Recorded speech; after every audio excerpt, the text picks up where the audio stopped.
Did you get jumped before you got here? I did. Hello, All right. Doc, alcoholic addict amongst other things. How you doing, guys and gals? And welcome to another fantastic edition of Sober School. Today we're going to be talking about weight loss secrets because I wanted an excuse to have another clickbait title. But all kinds of weight loss.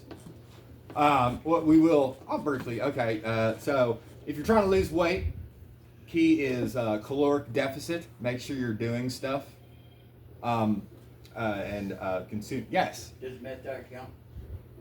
No. Okay. No, Yeah. that does create a caloric deficit, so you're definitely on something there. But no, if you're trying to lose weight healthily, ideally it's all about the carb to fat to protein ratio. You want about 60% carb, 20% fat, 20% protein. That way, you will lose if you're maintaining a caloric deficit. You'll lose weight without feeling like you're starving all the time. And there's a lot of little tricks you can use, like hey, maybe don't park right next to the grocery store.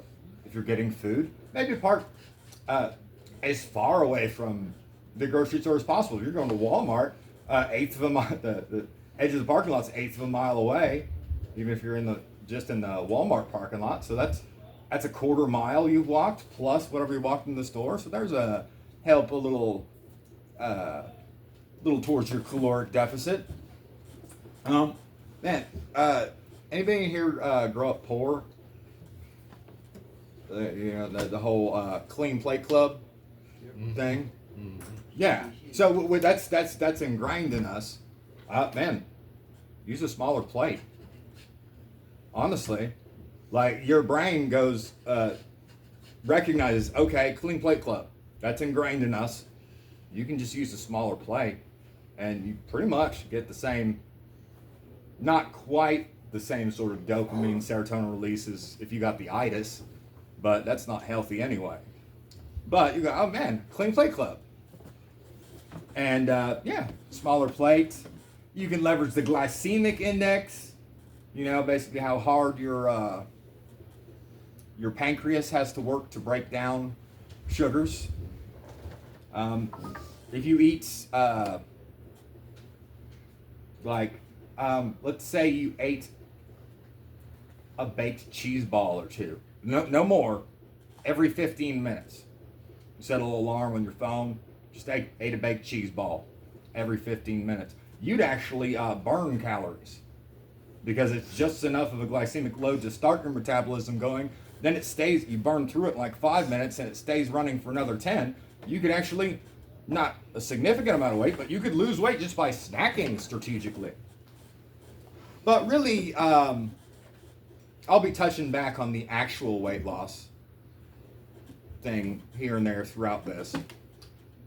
But the main thing, the main sort of weight I'm talking about losing is the stuff we're carrying that we don't need to be. Does anybody here think life is too easy? Like anybody? Anybody like independently wealthy? Just don't. Only problem is to pick which Bugatti to drive. I don't got it like that. So life is hard. One could make the case that life is hard enough as it is. So why are we carrying stuff that we don't need to carry and making it effectively harder? And predominantly regret and resentment. This resentment we carry keeps us emotionally tied to the very things we want freedom from. If you're still dwelling on that guy who ripped you off for a bag, or that guy who spilled your beer, or what have you, you're tying yourself to the very thing we're trying to get away from. And in recovery, holding on to anger towards people, institutions, or ourselves can quietly keep the past in control of the present, because that's where our focus is. You ever notice the proportional difference between the windshield and the rearview mirror? It's because it's way more important to pay attention to where you're going than where you've been. Like, and that's it's good to know where you've been, what have you, be aware of it, what have you. But I would say 90% of the focus needs to be on where you're going. The focus on where you've been is just to make sure you don't go backwards. And regret in itself can become a form of self-centeredness. This is a we program, not a me program. And constantly replaying past mistakes often traps us in a me-focused thinking instead of directing our energy towards growth, service, and healing. And we all have stuff that we're not proud of in our past, but in things we could regret. But does that help us at all? It's like, anybody play video games when you're a kid, like NES, like classic video games, and it like, I don't know, I forget which one it was. Man, Teenage Mutant Ninja Turtles, the frickin' water level, or like Metroid was another one. I got like Metroid, good example. All right, so you got save points, right? I had a save point. I was like on the final level. I've been beat up pretty much. I never made it to the last level before. And I got to a save point. I saved, but like my health was low. I didn't have a lot of missiles. You know, take 5 missiles per Metroid, you know. And I kept trying to beat the game, and I kept making the same mistakes and dying. And I was like, oh, it's so frustrating. I tried beating the game from this save point over and over and over again. Kept making the same mistakes, kept dying, and it got to the point where, like, okay, I'm gonna start over. And when I started over from the last save point, where I was healthier, had more missiles, you know, ice beam, crucial. You know, you gotta freeze them, you know. Oh yeah, and just started over from clean slate, and I beat Metroid. Technically, my brother beat Metroid, but it was a team effort, you know. But it's the same type of stuff. Okay, done stuff we're not proud of, not ideal situation, health and missile wise in our lives, but starting from there is not helping us. Like, all right, today, just for today, this is my new save point. Like how I'm playing this game starts from right here and right now. Like all the ways I didn't beat the game in the past. That was the last save point. My save point is boop, right here, right now. This is where I'm going. This is where I'm starting from. And if we just do that, okay, all the times we died, we're trying to, like, that fucking Ninja Turtle game. Oh my God, it's like you got the electric seaweed and stuff, and you got all these time bombs and this anxiety-producing music, and you're running out of oxygen. What do I mean? You're a turtle. What do you mean I'm running out of oxygen? Do you know that turtles, some species of turtles can breathe out their butts? We were talking about that this morning. Cloacal respiration.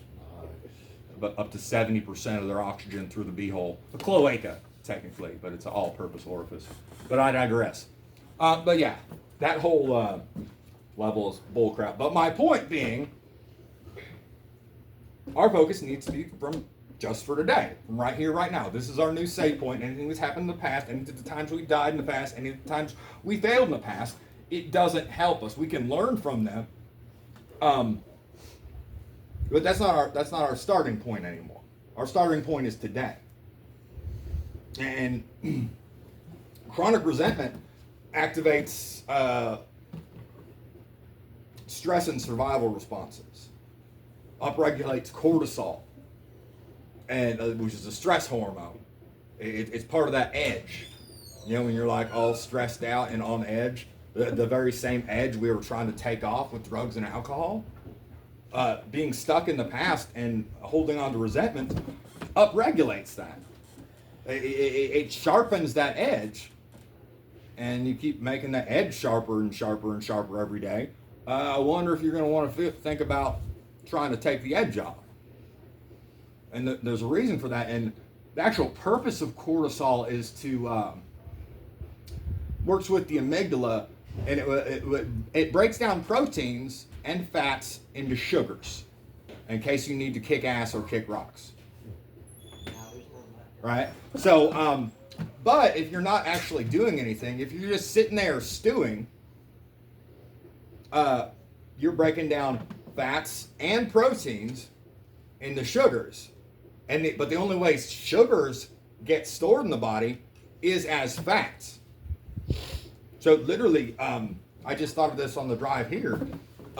Resentment could make you fat. You know?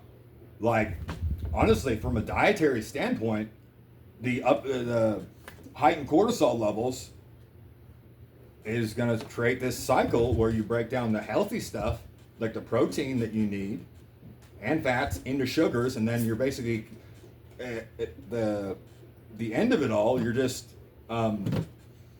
sharpening the edge that you're going to want to take off, and you're storing valuable resources as fat, not doing anything. Do you realize that roughly a third of the calories we consume are just to operate our minds?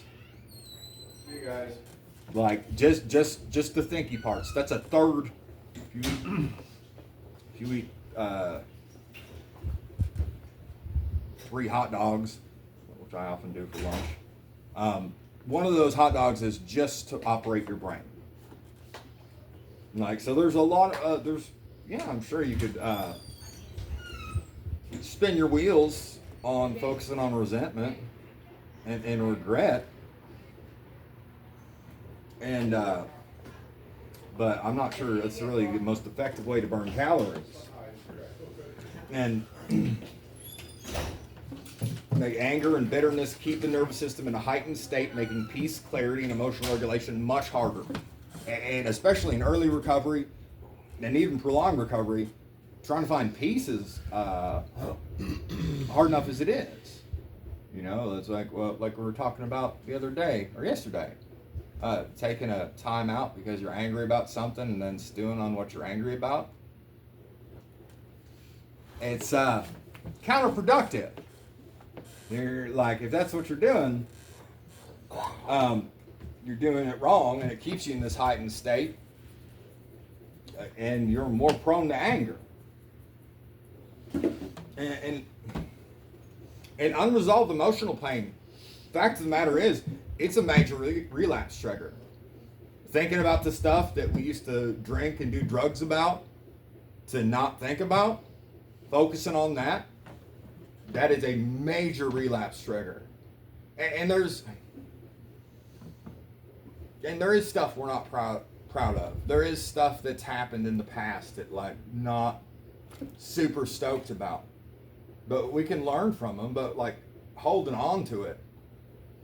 Yeah, you ever like lay in bed at night and think about something stupid you said, or like I'll be like think about something dumb I did in like high school, or like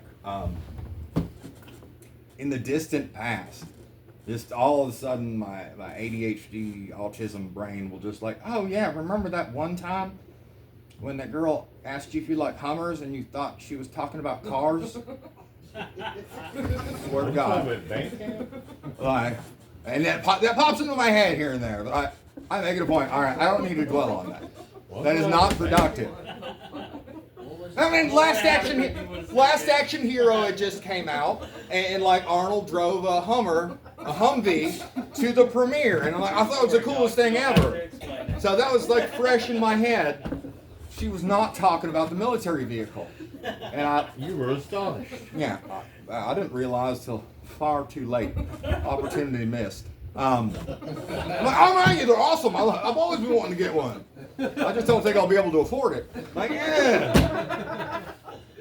But I digress. But yeah, that does pop into my head here and there at random intervals. And I'm like, Now I laugh about it because it's preferable to crying. It is. And not only that, does resentment distorts perception.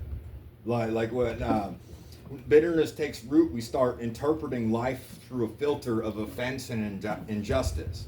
We're looking at everything like, oh man, about, oh, that judge fucked me over, or that guy ripped me off, or like, oh man, they got like stole my catalytic converter right after I replaced it again. Yeah. And it's making healthy relationships and gratitude way more difficult. And yeah, like I'll harken back to class yesterday. There is stuff like missing something important in somebody you care about's life. Like that's definitely something to not be super stoked about. I get that, but we need to it's important to be able to forgive ourselves for the mistakes we've made. It really is, and like if let's say if you caught pneumonia and you missed that important event, would you be carrying? No. But you caught a different sort of sickness, and it same type shit. Like you need to forgive you for that, and because being bummed because you got sick, it sucks. Like okay, be mindful. Make sure to take some vitamin C. Focus. Do the things you got to do to stay healthy. And okay, then that sickness taught you something. You know, and it's all about moving forward from here. But carrying, regret ignores the possibility of transformation. We're still living in the past. Like recovery is built on the belief that people can and do change. Yeah. Like staying chained to old mistakes denies the reality of growth and redemption. We're because of that negativity bias, we're just messed up in our heads about all the stuff that we didn't do right and all the goals we didn't achieve, and we're missing all the stuff we did right. We're not focused on, oh man, I got another day clean. Oh man, I said that dumb thing that one time, or that one guy ripped me off $20, or whatever it is. But carrying emotional baggage, like I talk about this all the time. It's like bricks we're putting in our backpack. There's not a single regret. You can learn from regret, but if you're carrying a regret, not a single regret you can carry will help you in any way, shape, or form. It'll only make things harder. There's not a single resentment that you can carry, no matter how justified, how righteous your indignation, that you can carry that will help you in any way, shape, or form. It's only making life hard enough as it is. Like we're walking around with like emotional cinder blocks on our backs. And man, sure, we'll still trudge forward, but it's so much harder if we're not like, I don't know if you ever been backpack mafia down at Trans and shit, where you're carrying your whole life on your back, and you finally get to a safe spot and you can take that backpack off and you don't got to carry it anymore, or at least you know you're safe for a while and you're not bearing that burden anymore. It's a good feeling. Like there's a Zen saying that whinny like a pack horse unburdened. Like I don't know if I've ridden horses and stuff before, and like they get done with the ride and stuff, and you take the saddle off and you brush them. They're super stoked to not be carrying some asshole anymore. They're super like happy horses. They're like, yeah, I get some hay, got this fucking asshole off my back, not carrying that guy anymore. Don't got that uncomfortable saddle. Like it's like, I don't know, horses can't talk, but you can tell the horse is happy to not be carrying that burden.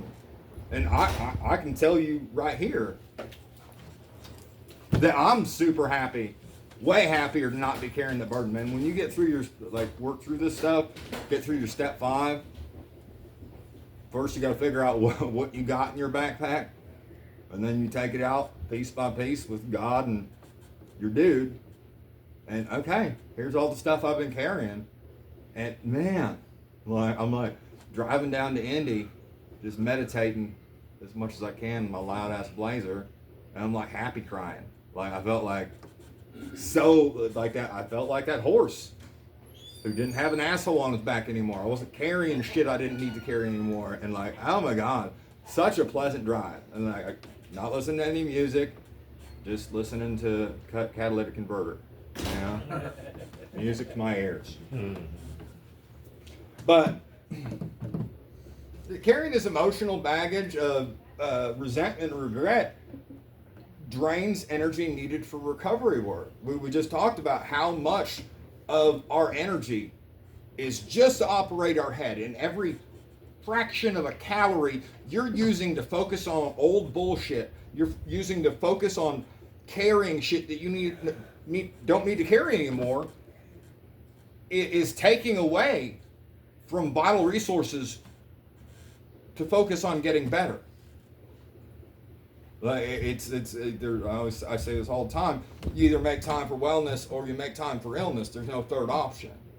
You're gonna every modicum, every like iota of effort you focusing on your past and mistakes and resentment is energy not going towards getting better. And as we previously established, life is hard enough as it is. Why would we make it any harder? And forgiveness is often more about it's more about freedom than fairness. Like, do you think I really wanted to? I was super stoked about like praying for the dude who wore a wire on me back in 2007. Like, I was carrying some resentment for that guy for quite some time. Found out where it worked. And I'm like, I got this infrared laser, and I bet if I put a rifle scope on it, I could probably blind him at a distance. Allegedly. You know? But it's not healthy. That wouldn't have got me my time back. That would probably got me more time. Based on the way things work. And yeah, then like I was in jail for something else. And I'm like, man, like I was thinking about like how could he do that for me? Because at the time he wore a wire on me. If he fucked with him, we would have bumped over it. I had dude's back. Apparently he was baby mom was kind of a see you next Tuesday and pissed him off or whatever. But he messed up. He made mistakes. He stole copper from his job and got hemmed up and then turned CI. And like, oh, that's okay. And he just had his first kid born. Okay. Man, if like, I know how much I love my boy. I know how much I was missing my boy, and I can kind of understand. Like, I'm not condoning snitching in any way, shape, or form. But I can, like, if I'm putting the effort into it, I can understand where he's coming from. I don't recommend going that route.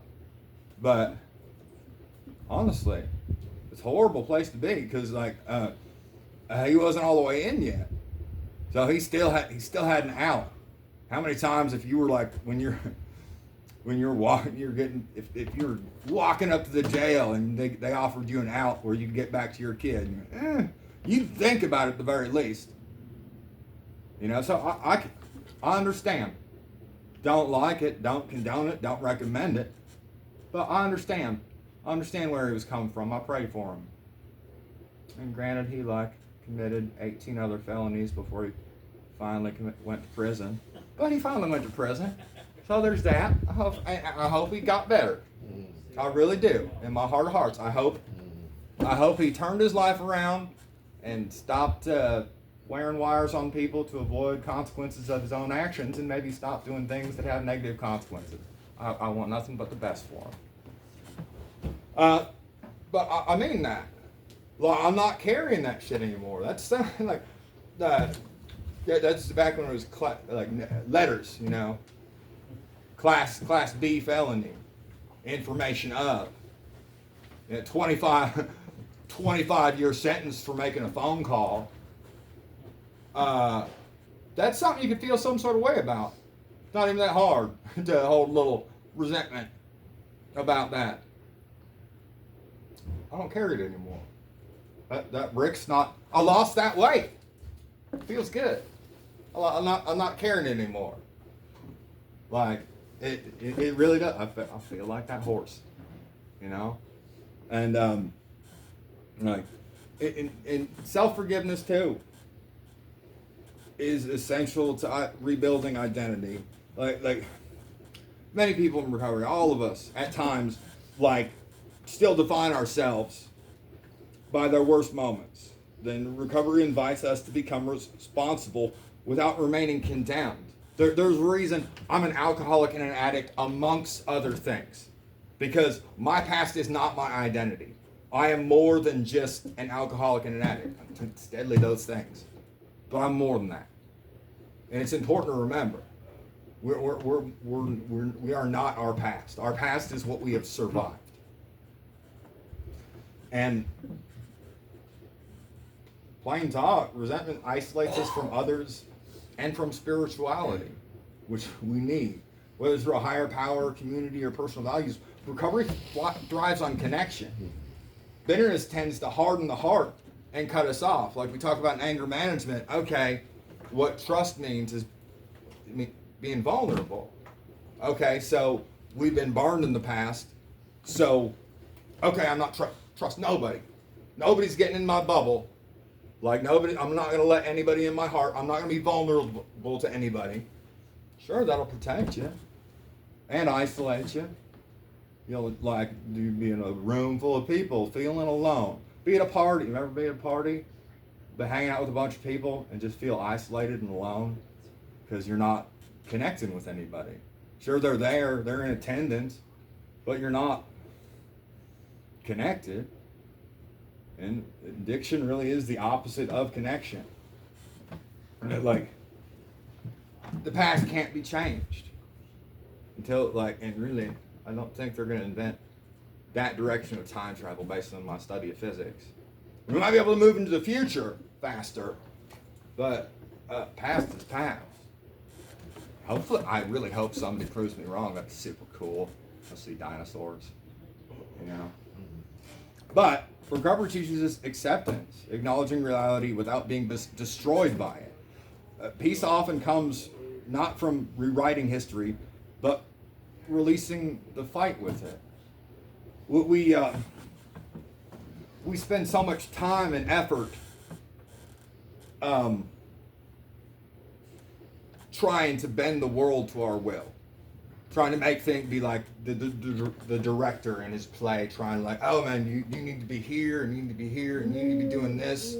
And we spend all this time and effort trying to control everything, trying to bend the world to our will, and failing. Because it's not our world. That's above our pay grade. But here's another weight loss secret, a little life hack.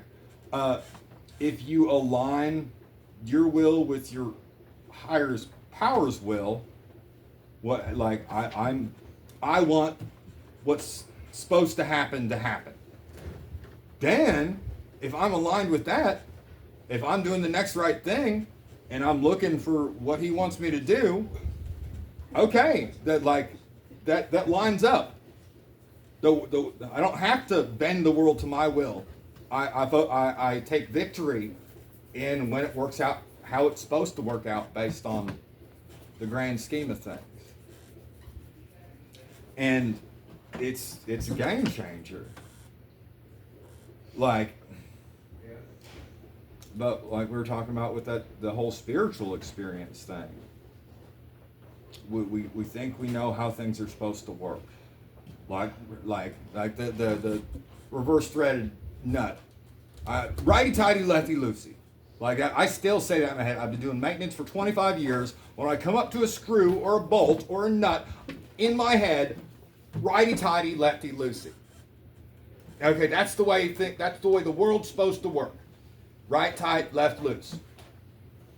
Until you run into a countersink thread where it's lefty tighty, righty loosey, and it blows my mind every time.